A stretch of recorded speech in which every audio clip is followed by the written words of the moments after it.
Hello everyone, welcome to Sansverse. Today I'm filming from a pretty crowded Starbucks to prove to myself that the social anxiety that I usually feel filming in public, it's not real. It's pretty similar to how Starbucks in India is. People are just gonna look and judge, but no one can say anything to me. That's why I'm filming in public. This is what it looks like. And this is like a continuation in a series of the kind of videos that I want to make for that 17-year-old self of mine who was so misunderstood, who was so lonely, who often felt like no one could understand her and that she was completely alone in her misery. She's the one that I'm making these videos for, and it was a really bittersweet feeling when I saw your comments, many of you saying that you could relate to me. And you're going through this JEE advanced prep, you have no one to talk to, you feel lost. I get you because I was exactly in that position, and my own family, they know nothing about what's going on in my life, what's happening inside me emotionally, and like they'll gaslight themselves into believing they are good parents. So here's a quick recap. After high school, I took a drop year just to prepare for JEE Advanced, and it went horribly. I was also like depressed, living with my emotionally messed up family. It's like a lot of pretension that we're a happy family, but we're not. So I started looking for ways to escape the situation because it was getting unbearable. And then I found like scholarships for bachelor's level because I can't do a master's without a bachelor's. And I did everything in my conscious power to get this scholarship. All this happened back in 2016-17. Now, almost 9 years later, I live in my favorite city in South Korea. I'm living my best life in Seoul, working as a software engineer at an international company. That's important because Korean companies are not good to work at, and I make content in my free time. I wanted to talk about the story of how I got interested in science and why I ended up doing engineering. So this story starts back when I was 11 years old. At 6th grade, I had this amazing teacher who was like encouraging our interest in science. Like we would do science experiments and I was addicted to watching backyard science. In her science class, we were not just limited to reading from the science textbook, but we would do projects and presentation about any kind of topic that interested us. Let's say space, astronomy, black holes, singularity, AI. Every child that I've spoken to, their dream is to be an astronaut, but in my case, I really actually wanted to be an astronaut. That was like, yes, this is for me. Living in Mumbai, like I would look up the polluted sky, I cannot see even a single star, but I would be like, yeah, that is where I want to go. Science fiction movies like Gravity and Interstellar and basically any Christopher Nolan movie, that would just add to my like love for space exploration, astronomy, physics. That was my passion. That is what got me interested in wanting to study engineering. Seems like all the decisions that I ended up taking, even the reason for choosing computer science, I checked on NASA's website what kind of jobs they hire for, like what kind of education they require. They want someone with like electrical and computer science. And then what happened in 7th standard is our teachers changed. Her approach to science made me dislike it academically. Probably not even her fault because there's so much of information and portion to cover. On a daily basis, we're taking in large amounts of information, but there's no more space to have open discussions or do experiments like we used to. 8th, 9th, I'm like not a good student and I just hate studying. 10th grade, pretty much the same, but I forced myself to study. And I also thankfully had good teachers, not in my school, but in the tuition class, which I had joined for the first time. This is what I want to say. If you are a student, if you have like a love for a particular subject, do not let outside sources like how I let these teachers mess up with my curiosity. And I know it's kind of impossible to not be influenced by the adults in your life, but I would really hope that you don't let someone like a shitty teacher make you hate something that you originally loved.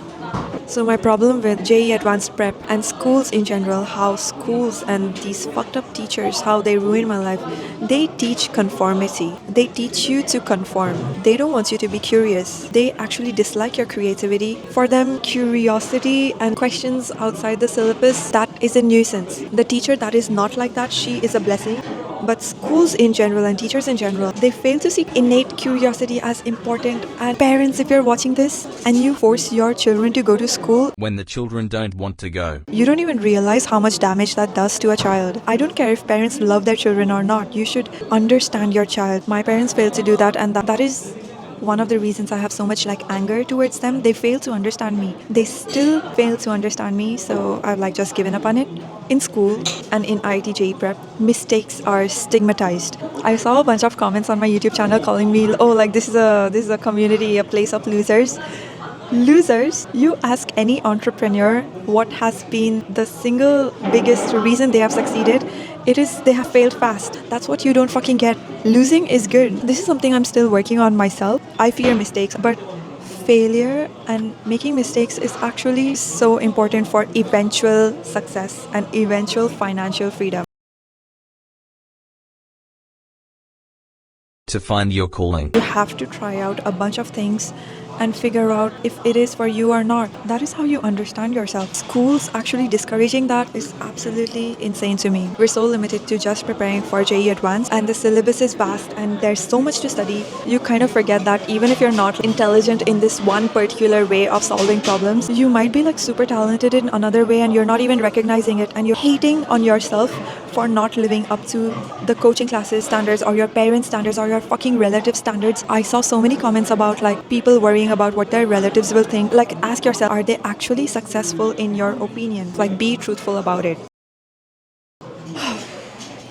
Be truthful about it. Another reason why I really dislike schools in general, they constantly make you compete against each other. You end up treating everyone, even your friends, as competition. There's no collaboration, it's just competition. This mindset is gonna Come back to bite you in the butt. literally the biggest advantage of going to school or college is so you can make friends over there. You have so many students from different backgrounds around your age in like one location physically. That is the biggest advantage of going to college. So how do you reverse the trauma caused by JEE Advanced Prep? How do you start building your self-esteem? That happens when you start to relearn who you are outside of the wrong influences, and those wrong influences may include your bald relatives. And I'm gonna be like super real with you. Learning to be who you are unapologetically, being able to like overcome social anxiety and film in public like this, that is going to take a lot of shadow work, a lot of inner work. When you go through trauma, you have actually suppressed so many parts of yourself, made it so that okay, this part does not belong to me anymore, this is not who I am. But you have to re-own those parts because They didn't go anywhere. They just got neglected like you were neglected as a child.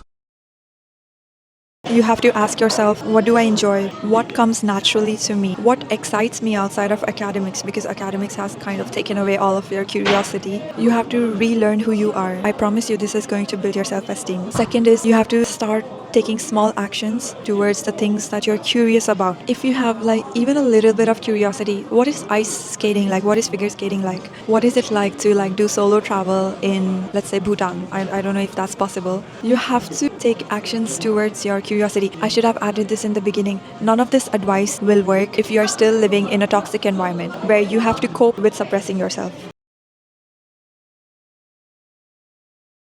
Because you're going to fall back into the patterns of rejecting yourself. You have to get out of that. The third advice that I have is you have to start using the law of attraction in your favor. That is by visualizing what you want, paying more attention to that thing that you want instead of what you don't want, focusing on what you want and feeling grateful. I know in your current situation, it's very hard to find what you can be grateful about. We can start with the small things. Like, let's say you can be grateful for, okay, I'm happy that I have hot water, access to hot water today. I'm grateful that I have access to home-cooked food today. Thank the little things. This is going to shift your focus, and by focusing on things that you want, you will get more of it. That's how the law of attraction works. I can talk more about it in another video. Fourth advice that I have for you is 17-year-old Sans, you hated exercise, but I'm telling you, exercise is really fun.